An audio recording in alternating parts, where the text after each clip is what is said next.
नमस्कार दोस्तों, स्वागत है आपका एक बार फिर आज के मेरे इस वीडियो में। देखो दोस्तों, आज इस वीडियो में हम चर्चा करेंगे जो बैंक प्राइवेटेशन का अपडेट है उसके बारे में, और दूसरा हम मार्केट के बारे में लेकर भी चर्चा करेंगे। यानी कि मार्केट्स में यानी कि शेयर बाजार में आज जो राहत पैकेज की घोषणा की है उसका क्या असर पड़ सकता है, क्या बाजार इससे खुश है। जैसा आज की जो गिरावट देख के यही लगता है दोस्तों कि बाजार इससे थोड़ा सा मायूस है। वो मायूसी का कारण क्यों है वो कल की वीडियो में मैंने बहुत अच्छी तरह आपको समझाया है। डर, चिंता, भय बाजार को बना हुआ है डेल्टा वेरिएंट की वजह से। चलिए आगे जानेंगे इसके बारे में विस्तृत रूप से कि इस राहत पैकेज का बाजार पे क्या असर पड़ेगा, कौन से वो सेक्टर होंगे जो इससे प्रभावित होंगे, यानी कि किन सेक्टर में अच्छी खासी ग्रोथ देखने को मिल सकती है। जैसा कि मैंने आपको हर दिन बताया है, हेल्थ इंफ्रास्ट्रक्चर पे सरकार का ज़्यादा फोकस है। बाद में बात करेंगे दोस्तों सेकंड पार्ट में मार्केट को, जब मार्केट यानी बाजार को जानेंगे तब समझेंगे बहुत कुछ इस राहत पैकेज के बारे में। अभी तो जो बैंक प्राइवेटेशन का लेटेस्ट अपडेट है, लेटेस्ट कहेंगे साहब कल ही आया है, और आज इसकी एक न्यूज़ सूत्रों के द्वारा CNBC टीवी चैनल यानी सूत्रों के द्वारा जो भी न्यूज़ आ रही हैं, जो भी दोस्तों अपडेट्स आ रहे हैं बैंक प्राइवेटेशन को लेकर, वो सब सूत्रों के हवाले से खबर आ रही है। यानी कि कोई भी सरकार की तरफ से सरकारी नोटिफिकेशन जारी नहीं हो रहा। पहली चीज ये मान के चलिए, क्योंकि अगर कोई देखिए कभी भी कोई इतने बड़े नाम, अगर दो बैंकों के नामों की मोहर लगती है, यानी कि उन पे प्राइवेटेशन के नाम की ये सजेशन किया जा रहा है कि यही दो बैंक प्राइवेट हो सकते हैं, जो सरकार ने विनिवेश संबंधित जो विभाग है, यानी कि जो सचिवों की एक कोर समिति बना रखी है दोस्तों, जो विनिवेश संबंधित कार्य देख रही है, उस समिति ने अगर IOB और CBI जैसे बैंकों के नामों पर मोहर लगाई है तो ये बहुत बड़ी खबर है, और इसकी कोई आधिकारिक यानी सरकारी घोषणा नहीं होनी चाहिए। तो अभी तो ये कहा जाएगा सिर्फ ये सूत्रों के हवाले से ही खबर है, और ये खबर अभी कुछ दिन और चलेगी। बहुत लंबी चौड़ी प्रक्रिया है। इस खबर पे कितनी सच्चाई है ये तो भाई आगे आने वाला वक्त ही बताएगा, क्योंकि अभी ये सूत्रों के हवाले से खबर है। तो चलिए देखिए क्या कहा है। देखिए आपको याद होगा आज से कुछ दिन पहले नीति आयोग ने 3 बैंकों के नाम सजेस्ट किए थे। किसको? देखिए दोस्तों, एक सरकार ने समिति बना रखी है सेक्रेटरी की, यानी कि सचिवों की एक समिति बना रखी है जो विनिवेश संबंधित कार्य देख रही है। उस पैनल में यानी कि उस सब कमेटी में बहुत सारे सेक्रेटरी है, कैबिनेट लेवल के सेक्रेटरी हैं, बहुत से finance level, income and expenditure, corporate secretary, बहुत सारे सेक्रेटरियों का एक पैनल बना रखा है गवर्नमेंट ने। वो देख रहा है साहब उस कार्य को, और नीति आयोग ने जो नाम सजेस्ट करे थे वो इसी समिति को सजेस्ट किए थे। अब इस समिति ने 2 नामों पर मोहर लगाई है साहब, एक इंडियन ओवरसीज बैंक और एक सेंट्रल बैंक ऑफ इंडिया। 24 तारीख को कह रहे हैं कोई मीटिंग हुई है 24 जून को, जिसमें इस समिति ने साहब 2 बैंकों के नामों पर अपनी सहमति जताई है कि हाँ ये बैंक प्राइवेटेशन के हक मेरे ख्याल से कैंडिडेट है और हो सकते हैं। अभी सूत्रों के हवाले से खबर है, आधिकारिक रूप से कोई घोषणा अभी नहीं हुई है, ना ही कोई सरकार का मेरे ख्याल से सरकारी गजट आया है, नोटिफिकेशन कुछ भी नहीं आया है। सिर्फ सूत्रों के हवाले से दोस्तों ये खबर है, और इस खबर का क्या इम्पैक्ट है वो हम आगे समझेंगे। जैसा आपने थंबनेल में देखा है कि आज फिर आई एक खबर, और साहब अपने हाथ लगी मोटी रकम। कैसे? वो रोज ही बता रहा हूँ आपको, जब भी इस तरह की खबरें आएंगी इनका रिएक्शन आपको स्टॉक मार्केट पे इनके प्राइस पर देखने को मिलेगा, और वही मौका होगा आपको पैसे कमाने का। समझेंगे बाद में। तो मैं बता रहा था दोस्तों, नीति आयोग ने अपने जो 3 नाम सौंपे थे, एक सेंट्रल बैंक ऑफ इंडिया और एक इंडियन ओवरसीज बैंक और एक बैंक ऑफ महाराष्ट्र, इस समिति को नाम सौंपे थे। किसने? नीति आयोग ने। अब इस समिति ने साहब 2 बैंकों के नामों पर मोहर लगा दी है। अब ये देखिए, ये जाएगा साहब AM के पास, वैकल्पिक तंत्र बनाया है, यानी कि अभी एक और समिति है इसके ऊपर। इन जो समिति में पैनल में सचिव हैं उनके ऊपर भी साहब मुख्य सचिव हैं, उनके पास जाएगा दोस्तों ये नाम जो सजेस्ट हुए हैं, ये जो पैनल ने नाम सजेस्ट किए हैं। उसके बाद दोस्तों ये प्रधानमंत्री की अध्यक्षता वाली एक मीटिंग होगी, उसके बाद ये नाम जाएंगे। तो अभी ये बहुत लंबी चौड़ी प्रक्रिया है, इतनी जल्दी और इतनी आसानी से ये पूरी नहीं होने वाली। मेरे ख्याल से दोस्तों इसमें 1 साल भी लग सकता है। यकीन मानिए, क्योंकि 5-6 महीने तो मेरे ख्याल से हो चुके हैं फरवरी से अब तक, और 1 साल की उम्मीद आप कर सकते हैं, क्योंकि इकोनॉमिक कंडीशन फेवरेबल नहीं है प्राइवेटाइजेशन करने के लिए। जिस प्रकार राहत पैकेज सरकार ला रही है, चिंताएं बिल्कुल साफ नजर आ रही हैं कि भविष्य में इकोनॉमिक्स यानी कि आर्थिक स्थिति क्या है देश की। क्यों ये राहत पैकेज ला रहे हैं? इसीलिए दोस्तों ये राहत पैकेज लाए जा रहे हैं ताकि दिक्कत परेशानी ना हो, भयानक बद से बदतर स्थिति ना हो अपने देश की। और ऊपर से ये प्राइवेटाइजेशन, तो अभी मुझे नहीं लगता कि सरकार इतनी जल्दी इस माहौल में प्राइवेटाइजेशन या निजीकरण करेगी। और निजीकरण दोस्तों इस माहौल में बहुत ही खतरनाक होगा, बहुत ही मेरे ख्याल से अच्छा रिएक्शन पब्लिक पे नहीं जाएगा अगर सरकार किसी बैंक को प्राइवेट करती है। हालात ऐसे नहीं है, इस समय तो मर्जर की आवश्यकता बहुत ज्यादा है। मजबूत करिए बैंकों को, हालात बद से बदतर होने वाले हैं। ये जो डेल्टा वेरिएंट का, कोरोना का जो डेल्टा वेरिएंट आ रहा है ना, ये बड़ा ही खतरनाक है। देखिए क्या हो रहा है इस कोरोना में, थोड़ी सी इसको भी जानने की कोशिश करिए। चलिए अगर आप कहें तो मैं बता देता हूँ, नहीं ये टॉपिक तो है नहीं। देखिए कोरोना में थोड़ा सा समझने की कोशिश करिए क्यों ये खतरनाक होता जा रहा है। जो कोरोना है ना, उसके एक वेरिएंट से दूसरा वेरिएंट निकल रहा है। जो पहली लहर आई थी वो इतनी खतरनाक नहीं थी, जो दूसरी आई वो ज़्यादा खतरनाक थी, क्योंकि जो पहले वाला वायरस था वो इतना खतरनाक नहीं था। जो दूसरा मोटेंट हुआ है, यानी कि उस वायरस में से दूसरा वायरस निकला, वो ज़्यादा खतरनाक। अब ये डेल्टा वायरस निकला है सेकंड वाले वायरस में से, इसीलिए दोस्तों ऑस्ट्रेलिया जैसे में लॉकडाउन लगाने की घोषणा करी। बगल में ग्राफ सारी चीज़ें आपको बयां करेंगे। उस हालात में अगर बैंक प्राइवेटाइजेशन होता है, इस हालात में अगर बैंकों का निजीकरण होता है, तो ये एक बहुत ही मेरे ख्याल से ठीक स्थिति नहीं होगी। इस समय तो मजबूत करना है बैंकों को मर्जर के द्वारा। और ये बार बार दोस्तों नामों की घोषणा और डिले, और आज ये 2 नाम हुए हैं, अब इस समिति ने नाम सौंप दिया है। भाई ये सारी चीजें दोस्तों सूत्रों के हवाले से, भाई आप ये भी देखिए, सारी चीजें दोस्तों सूत्रों के हवाले से पता चल रही है। कोई भी सरकारी अधिकारी आके ये नहीं कहता कि हाँ भाई ये एक सही न्यूज़ है और इस पे सरकार आप लोग भरोसा कर सकते हैं। आप ही बताइए, कोई भी अगर न्यूज़ आ रही है, सब सूत्रों के हवाले से खबर आ रही है। कोई भी न्यूज़ आ रही है साहब कि सचिवों ने साहब उन पे 2 नामों पे मोहर लगा दी है जो नीति आयोग ने सौंपे थे, ये भी साहब गूगल के फर्स्ट पेज पे साहब बिल्कुल जो सचिव के साथ पोस्टर के साथ ये खबर प्रकाशित की जा रही है। इसका रिएक्शन क्या है? कहां हो रहा है इसका रिएक्शन? इसका रिएक्शन शेयर मार्केट के इन बैंकिंग स्टॉक पे हो रहा है। नीचे आप बाय कर लो, मैंने बताया ना, लगी हाथ मोटी रकम, नीचे आप इनको बाय कर लो। आज जैसे हमने करा, आयो भी 25 रुपए के आसपास बाय करा, 25 खुलते ही 25 रुपए 30 पैसे का इसने मेरे ख्याल से ये खुला है, बगल में ग्राफ देखिए, और मेरे ख्याल से वहीं हमने इसको बाय करा। मैंने कहा भाई बाय कर लो, मौका है, आज भी एक न्यूज आई है, पैसा छाप लो। आपने भी बाय करा। बहुत से क्लाइंट्स मेरे हैं, जो मेंबर्स हैं, जो नए लोग हैं, जो मेरे नए व्यूवर्स में हैं, जो नए ग्रुप में मेरे साथ जुड़े हैं, उन्होंने भी बाय करा। और देखिए 26 रुपये, मैंने 27 रुपये का इसका टारगेट दिया था, 26 रुपये 95 पैसे का इसने हाई बनाया, 26 रुपये 50 पैसे के आसपास हम लोग एग्जिट हो गए।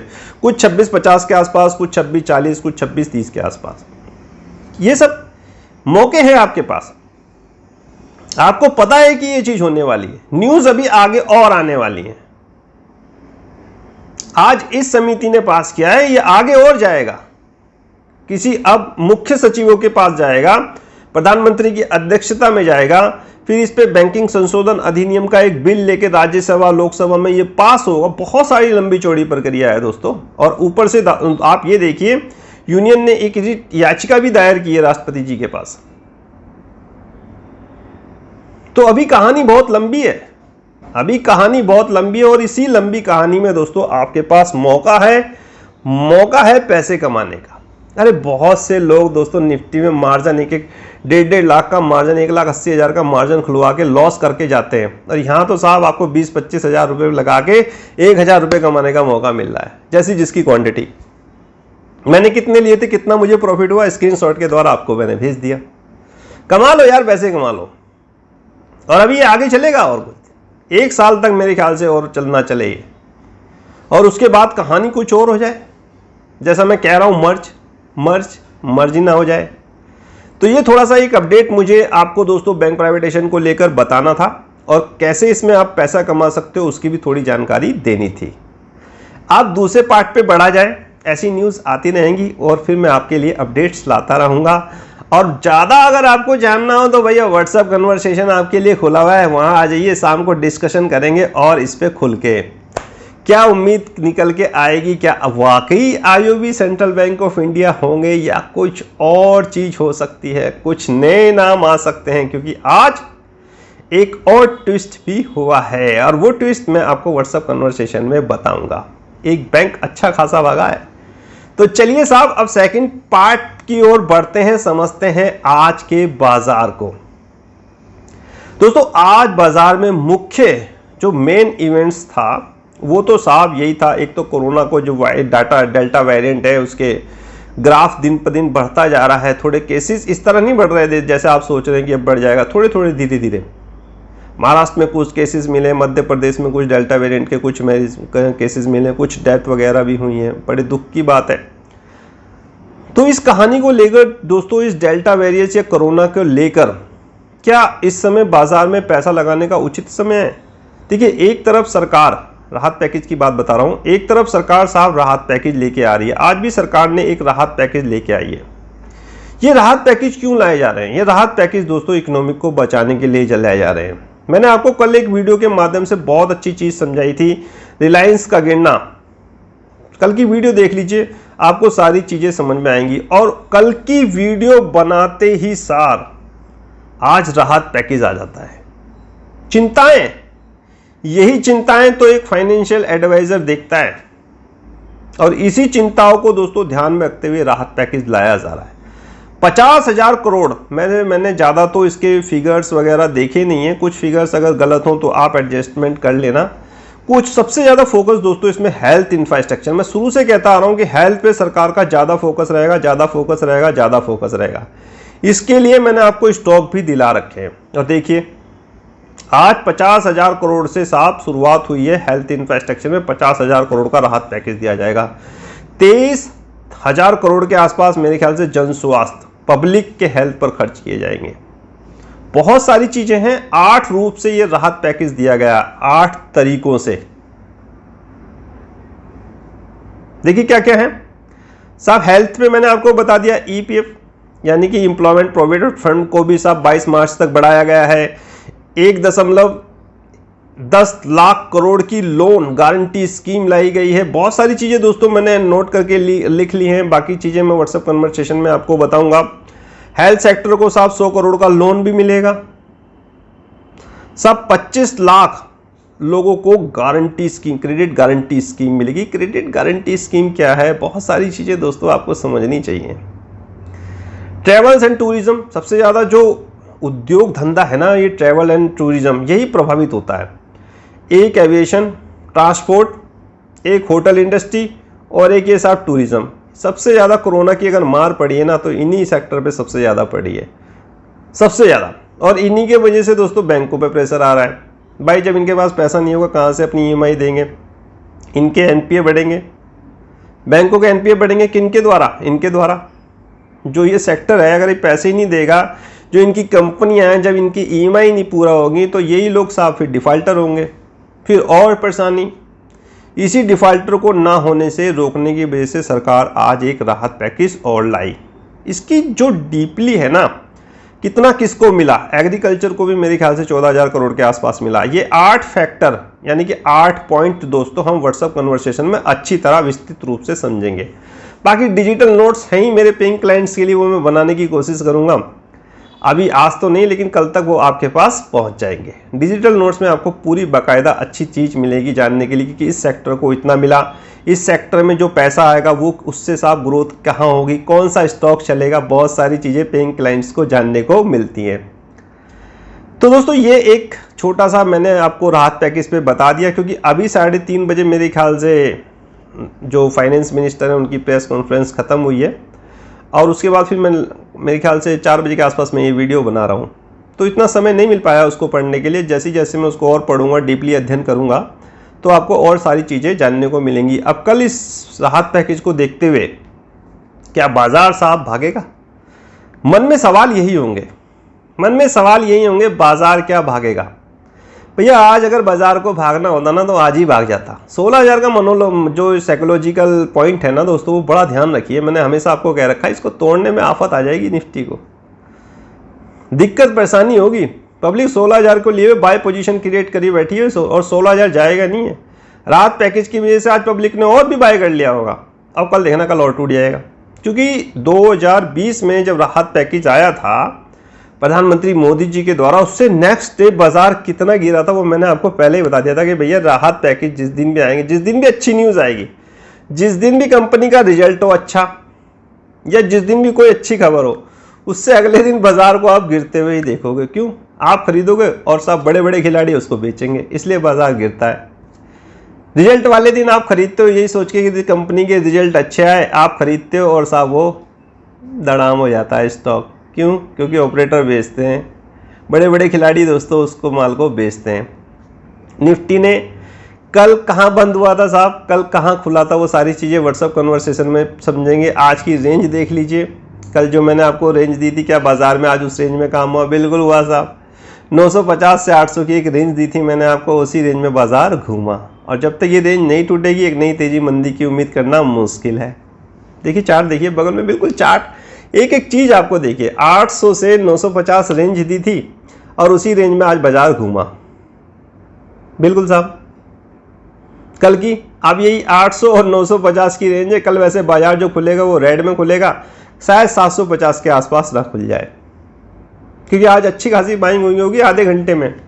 पब्लिक ने सोचा राहत पैकेज आ रहा है, पैसा, लिक्विडिटी बढ़ेगी। यार लिक्विडिटी बाजार में बहुत है इस समय, तो निकलने की सोचो। जो ये डेल्टा वेरिएंट आ रहा है ना, जो कहानी कुछ और हो रही है, जो मैंने आपको बताया था मंदी आ सकती है, वो उसको समझो मेरे भाई, उसको जानो। कल का वीडियो बहुत इंपॉर्टेंट है, उसको कई बार देखो और सुनो, समझने की कोशिश करो। तो बाकी कुछ ऐसा दोस्तों इस आज के बाजार के और मेरे ख्याल से बैंक प्राइवेटेशन के अपडेट्स में ऐसा कुछ है नहीं। मौके आपके पास सिर्फ बैंकों के स्टॉक में हैं और बैंकों का स्टॉक आपके लिए फोकस में रहेंगे। नीचे आते हैं तो बाय कर लो, ऊपर जाते हैं तो सेल कर दो। आज मौका था, कुछ लोग इसको होल्ड करके गए हैं, कुछ लोग इसको बेच के गए हैं। जो होल्ड करके गए हैं वो साहब वो भी अपनी उम्मीद पे कायम है, यानी कि मैं उनके टारगेट थोड़े रिवाइज कर रहा हूँ। वो बड़े टारगेट के लिए अब आज भी 28 या 29 के आसपास आप इसे बेच सकते हो, लेकिन अब T3 का मैटर फंस जाएगा। यानी जो आज खरीद के गए होंगे उनको T3 3 दिन बाद शेयर्स आएंगे, और जब तक साहब शेयर थोड़ा सा नीचे भी आ सकता है। तो पेशेंसली इसको होल्ड करके रखिए और साहब आने वाले समय में इन्हीं बैंकिंग स्टॉक में आपको अच्छा पैसा बनेगा। तो इन्हीं शब्दों के साथ दोस्तों आज का वीडियो होता है यहीं समाप्त। आशा है कि बाजार कल ना गिरे राहत पैकेज की खबर को लेकर, क्योंकि जहां तक मेरी उम्मीद है बाजार गिर सकता है। तो इन्हीं शब्दों के साथ दोस्तों आज का वीडियो होता है अब फाइनली समाप्त। आज्ञा दीजिए मुझे, कल होगी फिर मुलाकात किसी नए टॉपिक के साथ। तब तक कीजिए इंतजार। फाइनली आपसे नमस्कार।